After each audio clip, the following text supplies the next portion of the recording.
So what happens after we die? I mean, it's pretty much the biggest question there is, right? It's something humans have been wrestling with forever. It shapes how we think, what we believe, and really how we live our lives. We're all fascinated by it, and maybe just a little bit afraid of it.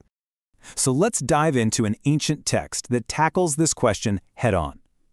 And what's interesting is that it doesn't just, philosophize about an afterlife. It makes this incredibly bold, historical claim about one specific event that it says changed everything. An event that has reoriented millions of lives for the last 2,000 years. Okay, so the source we're looking at today is a letter from the 1st century called 1 Corinthians. Now, the author wasn't just writing into the void. He was writing to a city, Corinth, that was steeped in Greek philosophy. The idea of a soul or spirit living on, sure, they were fine with that. But the idea of a body coming back to life, to them, that was just absurd. So he argues that the entire Christian faith isn't built on some nice, comforting idea, but on a simple, 3-part historical claim. And look at how this is phrased. It's presented as being of first importance. This isn't just a side story, it's the main event. It's delivered like a creed that had been passed down, a series of events that the text claims were witnessed by individuals, by small groups, and get this, even by a crowd of over 500 people at once. But here's where the author, a guy named Paul, does something really fascinating. Before he even starts to build his case for the resurrection, he actually tears everything down first. He forces his readers, and us, to stop and really think about the alternative. He just raises the stakes with this incredibly powerful question. What if this core claim, the resurrection, isn't actually true? What are the real, actual consequences if this is all just a story we're telling ourselves?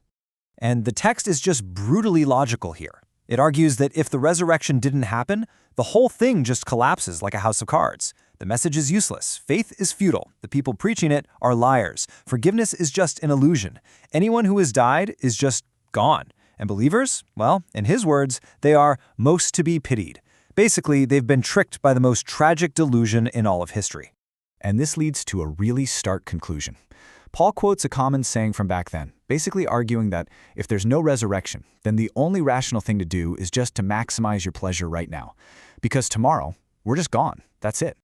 So, after painting this incredibly bleak picture of a world without any real hope, the author just pivots. He completely turns the entire argument on its head with one central, triumphant declaration. It's all contained in one single, powerful sentence.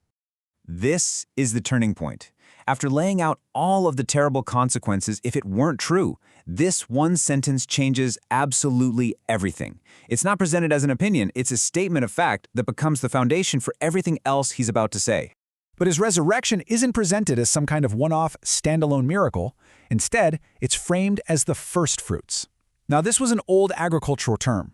It meant the very first stalk of grain that you harvested, and it was your guarantee, your promise, of the huge harvest that was still to come. And this is the ultimate meaning that the text presents. The resurrection isn't just about one person escaping the grave. No, it's presented as a declaration of war and eventual victory over mortality itself. The idea is that death, humanity's final enemy, has been beaten. Okay, so that is a massive theological claim. But the real question is, so what? I mean, how does a belief about something that happened 2,000 years ago actually affect how a person lives their life, here and now on a Tuesday afternoon? Let's actually explore that by looking at a couple of real-world examples. People whose lives were completely turned upside down by this belief, shaping every single decision they made. So consider this guy, William Borden. He was the heir to a massive family fortune, a Yale graduate. He had a life of luxury completely guaranteed.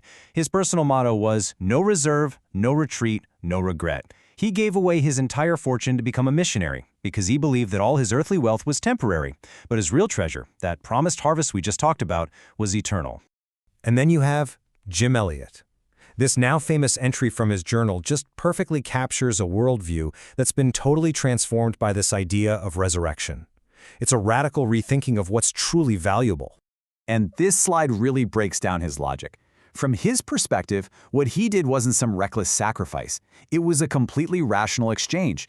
He was trading things he knew he couldn't keep anyway, like his possessions, his time, his earthly life, for something he was convinced he could never, ever lose. You see, for people like Borden and Elliot, the resurrection wasn't just some comforting idea about the afterlife.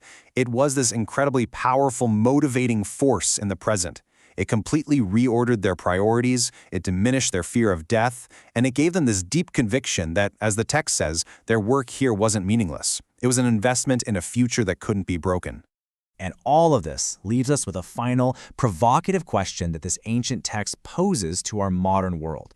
It doesn't end with a whimper. It ends with this triumphant taunt at death itself. And it kind of forces us to ask, what would it actually look like to live as if death has truly lost its power?